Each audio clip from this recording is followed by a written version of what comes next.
ഭാര്യ ഭർത്താവിനെ ബഹുമാനിക്കണമെന്നാണ് എഴുതിയിട്ട്. ബഹുമാനിക്കണം. പുരുഷന്മാരെല്ലാം ദൈവം സൃഷ്ടിച്ചതേ ഒരു ബഹുമാന കൊതിയന്മാരായിട്ടാണ്. അതായത് ബഹുമാനം ഇഷ്ടമില്ലാത്ത ഒരു പുരുഷന് ഭൂമിയിലില്ല.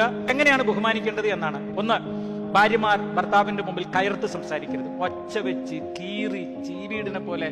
രണ്ട്, ഭർത്താവിന്റെ രഹസ്യം വേറൊരാളോട് പറയുക, അത് സ്വന്തം കുടുംബത്തിലോ നാട്ടുകാരോട് ആരോടാണെങ്കിലും. മൂന്ന്, ഭർത്താവിനെ മറ്റു പുരുഷനുമായി തുലനം ചെയ്യുക.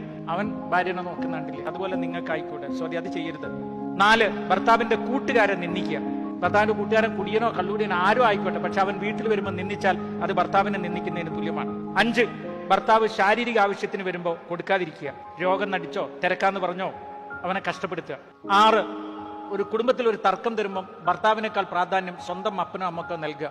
ചില ഭാര്യമാർ അങ്ങനെയാണ്, എൻ്റെ അമ്മ പറഞ്ഞതേ ഞാൻ ചെയ്യുള്ളൂ, അല്ലെ എൻ്റെ അപ്പം പറഞ്ഞതേ ചെയ്യുള്ളൂ. ഏഴ്, ഭർത്താവ് എന്തെങ്കിലും അഭിപ്രായം പറയും എല്ലാം തിരസ്കരിച്ച് കളയാം. ചില ഭാര്യമാർക്ക് അങ്ങനെ ഒരു കുഴപ്പമുണ്ട്. എനിക്കേ വിവരമുള്ളൂ, ഞാൻ MA കഴിഞ്ഞതാ, അവൻ ഒരു 10ാം ക്ലാസ്സുകാരനല്ലേ, അവൻ എന്ത് പറഞ്ഞാലും തെറ്റായിരിക്കും, അവൻ എന്ത് അഭിപ്രായം പറഞ്ഞാലും പരസ്യമായിട്ട് നിഷേധിക്കുക. അത് അവനെ വല്ലാതെ സങ്കടപ്പെടുത്തും കേട്ടോ.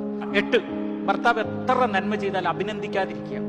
എപ്പോഴും കുറ്റം മാത്രം പറയാം, നിങ്ങൾ കാരണം. അവന്റെ ആവും കിടന്ന് പകലും കിടന്ന് പണിയെടുക്കണല്ലേ, അപ്പൊ അവനെ ഒന്ന് അഭിനന്ദിക്കണം. യു ഡിഡ് വെൽ, അവൻ നന്നായി ചെയ്യുന്നു എന്നുള്ളത്. 9, ഭർത്താവിന്റെ മാതാപിതാക്കളെ നിന്ദിക്കാതിരിക്കുക. 1 കഴിഞ്ഞ് 2 കഴിഞ്ഞിട്ട് നിന്റെ കുടുംബം അല്ലെങ്കിലും അന്തസ്സില്ലാത്ത കുടുംബമാണ്, നിന്റെ അപ്പൻ അങ്ങനെയല്ലേ, നിന്റെ അമ്മ ഇങ്ങനെയല്ലേ എന്നൊക്കെ പറഞ്ഞ് സ്വന്തം, ഇതെല്ലാം തിരിച്ചും ഉള്ളതാണ് കേട്ടോ. ഭാര്യയുടെ ചെയ്യരുതെന്ന് ഓൾറെഡി ഞാൻ പറഞ്ഞിട്ടുണ്ട്.